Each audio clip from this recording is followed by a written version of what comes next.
Iniulat ng Philippine Coast Guard ang panibagong pagharang ng China Coast Guard sa mga tripulante nito na tutulong sana sa isang Filipino fishing vessel habang nasa West Philippine Sea.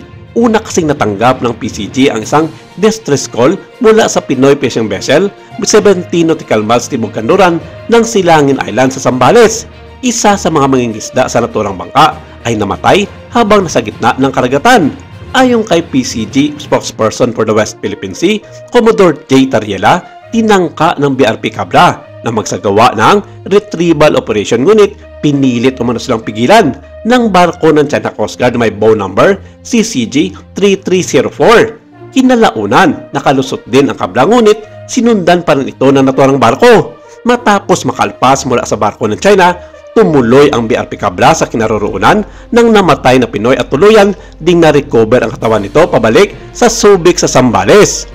Sa isang ulat mula sa isang international news media, ang pagkamatay ng mga isdang Pilipino sa nangyaring insidente ay sana na namang pulidong operasyon na ginawa ng China para sa kanilang patuloy na pananakop sa mga karagatan ng Pilipinas at ito ay isang malinaw na babala para sa mga mangingisdang Pilipino na magtangkang tumawid sa kanilang red line na tinatawag na 10-dash line. Gumamit di umano ito ng water cannon na may halong insecticides na maaaring nakaapekto sa paghinga ng nasabing mangingisda. Seryoso ang mga Chino na gagawin ang lahat ng kanilang makakaya mataboy lamang ang mga mangingisda mula sa Pilipinas, Taiwan at Vietnam kahit na ito ay makapatay ng mga inosenteng buhay. Ilalabas ng otoridad ng Pilipinas ang autopsy report sa nasabing namatay ng mga isdang Pilipino upang matukoy ang naging sanhi ng pagkamatay nito sa gitna ng karagatan. Inamin mismo ng mga tripulante ng FBL Kapitan na gumamit ang CCG ng water cannon para itaboy sila ngunit pinabulaanan naman ito ng China at sinabi nito na wala silang kinalaman sa nasabing insidente kung saan may napatay na isang mangingisda mula sa Pilipinas. Ayon pa sa kanila sa katunayan daw ay tinulungan pa nila ito sa pamamagitan ng pagtawag sa counterpart nila na Philippine Coast Guard upang tugunan ang nasabing pag-rescue sa nasabing mangingisda.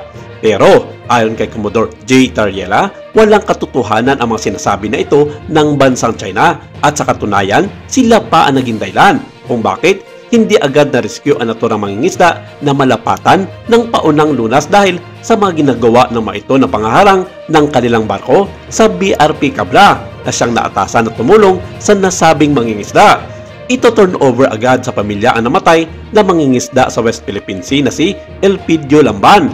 Nabatid na sumama ang pakiramdam ng mangingisda habang ito ay nasa laot kasabay ng pambobomba ng water cannon ng China, partikular na sa area ng Kalapakuan, Subic sa Zambales. Sa ilang oras na umalis ang BRP Cabra mula sa posisyon nito, pumalit ang BRP Teresa Magbanwa na nagbantay sa karagatan karap ang mas malalaking barko ng China Coast Guard at patuloy na itinutulak ito palabas ng exclusive economic zone ng Pilipinas.